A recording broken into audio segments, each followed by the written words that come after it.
If you have been diagnosed with Hashimoto's or hypothyroidism, chances are you're handed a prescription and you are told that it's something you'll basically live with forever. No one really explains what's happening, no one really looks deeper, and you're probably left trying to function in a body that no longer feels like yours. Because when you understand the root cause, everything about how you approach healing actually changes. Your thyroid doesn't just stop working for no reason, okay? It responds to what's happening in the rest of your body.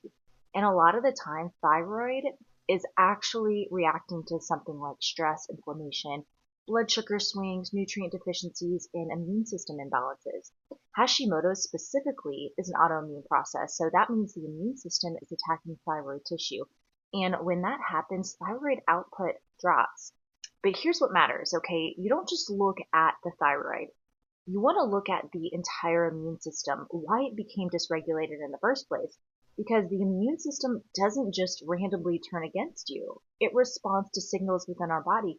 And when those signals remain unresolved long enough, dysfunction will become inevitable. And honestly, common things that I see all the time, like chronic stress, poor sleep, blood sugar instability, gut inflammation, low iron, low selenium, low vitamin D, and not eating enough protein. And honestly, those matter more than people really realize.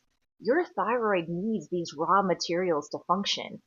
Nutritional status is so important. And if you don't have enough iron, you can't produce enough thyroid hormone efficiently. And if you don't have enough selenium, you can't convert T4 into the active form of T3. And if cortisol is high all the time, your brain literally slows thyroid signaling down. And when your body perceives stress, it will prioritize survival over performance. And in that state, muscle becomes one of the most important protective systems that you have. Muscle improves insulin sensitivity and improves thyroid signaling. And this is one reason that strength training helps people feel better because it changes their physiology. And gut health plays a major role too. A large portion of thyroid hormone conversion actually happens outside of the thyroid itself. So if the gut is inflamed, the conversion will actually suffer. Now, let's talk about medication for a second. So, thyroid medication can be very helpful for many people, and it can be very necessary for a lot of people out there too. But medication doesn't remove inflammation, it doesn't fix those nutrient deficiencies, and it doesn't regulate stress hormones. It replaces the hormone. That's it, okay?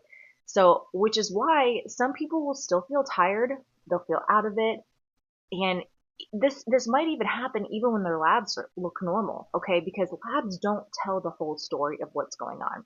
This is why in functional medicine we look at the whole environment. We look at the environment that the thyroid is operating in, like sleep, nutrition, muscle mass, your iron, your stress levels, inflammation, blood sugar, because your thyroid responds to all of it. And once those pieces improve, you'll actually notice your thyroid function improves too. Your body moves towards stability when it finally feels safe enough to shift out of that survival mode. And that's how healing actually happens. We don't want to force the thyroid to work harder, okay? But by supporting the system the thyroid depends on, that is where you guys will see the magic happen, okay? Guys, if this helped you understand your body just a little bit better, follow along. I'll keep breaking down all the ways that actually make sense and that you can actually feel better yourself.